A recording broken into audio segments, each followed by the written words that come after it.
newest inductee from Vermont into the New England Turkey Hunting Hall of Fame, Mark Scott.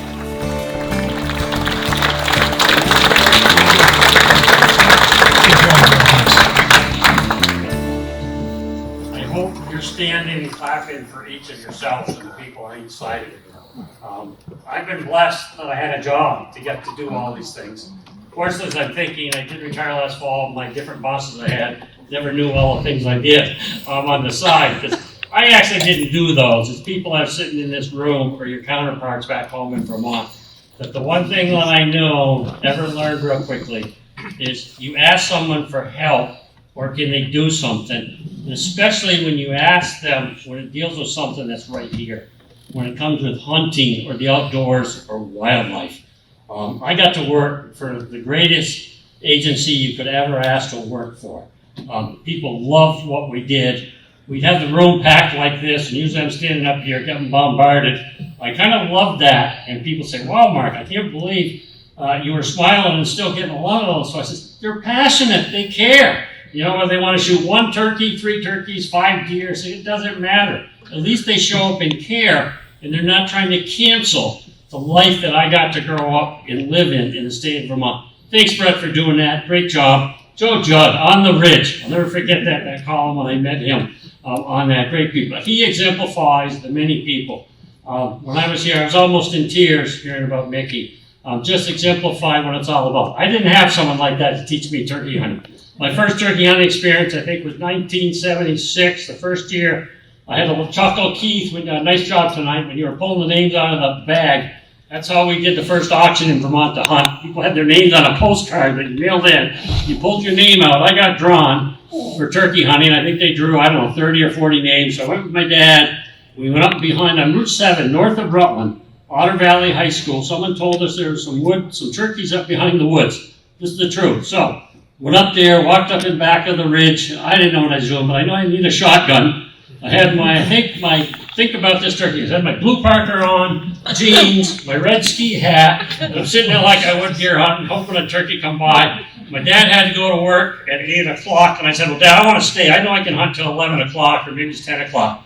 I'll just hitchhike home. Now think about this. That was back in those days. Try doing this today. So I hunted until the end of the day, till I could. I come out. Remember walking across the soccer field in Otter Valley High School, coming up across the guardrail, and not making this up, with my 16-gauge shotgun and hitchhiking and getting a ride home.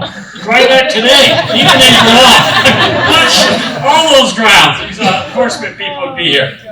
So thrilled, Officer Bolton.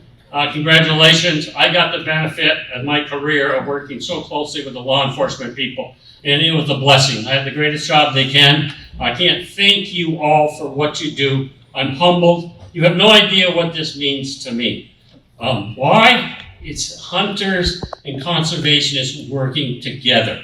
That drove me so much in my career. I'm the luckiest guy that there could ever be. Got to work in the science, got to work with fellow professionals. Wildlife biologists, the hardest job I had was telling my staff, no, you can't work 60 hours a week. I can't pay you overtime. I don't have a budget. You only got to work 8 hours. But the sportsmen, I didn't have to tell them. The same people over and over, and the banquets, and all the money they'd raise, and it'd come out of your pockets. And these are blue-collar workers. They're not people with deep pockets and a lot of money. And look what you've done.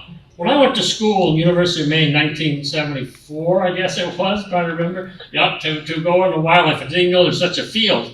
And I was on cloud 9 when I realized there was a field called wildlife management when I went to Rutland High. They didn't have anything about wild turkeys. It wasn't in the books. If I went to school today, that is the thing, the success story of the wild turkey here in New England, throughout North America, that has saved us so much in wildlife management. People can understand it. They see it. They see the success they did. Why was this so successful? Because the people right in this room, the chapters of the National Wild Turkey Federation. A few folks to have this Hall of Fame induct me. Thank you so much. It means a lot to me. I'm pleased to have my family here with me. Thanks for at that table. They just wave their hands, say hello, everybody. They get their better halves with them. Then always standing at these events, usually in a different format. Never had an event where they could all come with me and see the great work that you folks. I'm humbled. I'm honored. When I looked at this sheet, the previous inductees, I think of the Ted Walski. Thanks for recognizing him. I can remember being a graduate student when I first met Ted Walski.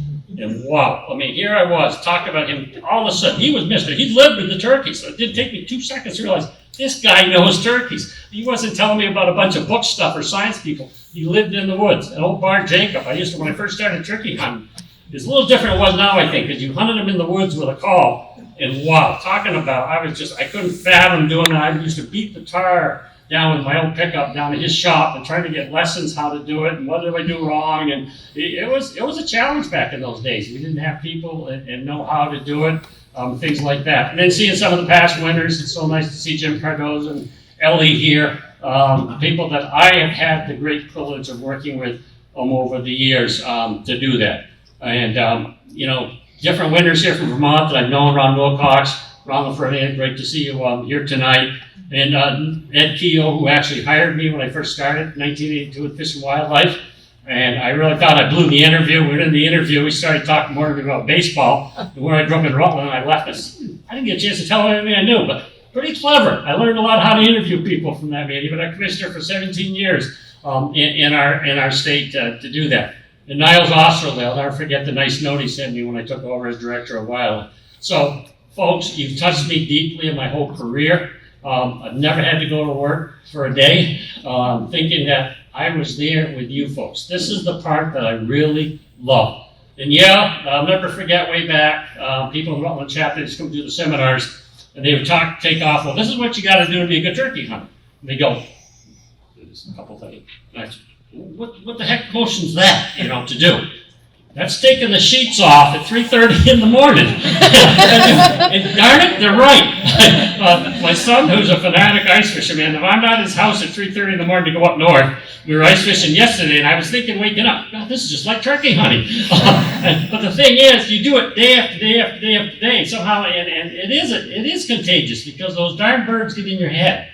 They're not supposed to. And I don't know how many times I've been out there. It says, Mark, it's just a bird. They're supposed to have a little tiny brain. It's not supposed to be that difficult. But the enjoyment that you folks have given myself, all my family, I've been able to go out with all my kids, had some of the most memorable times. And there was a time where, they probably won't say it now, but I've been known as the dumbest dad in Vermont.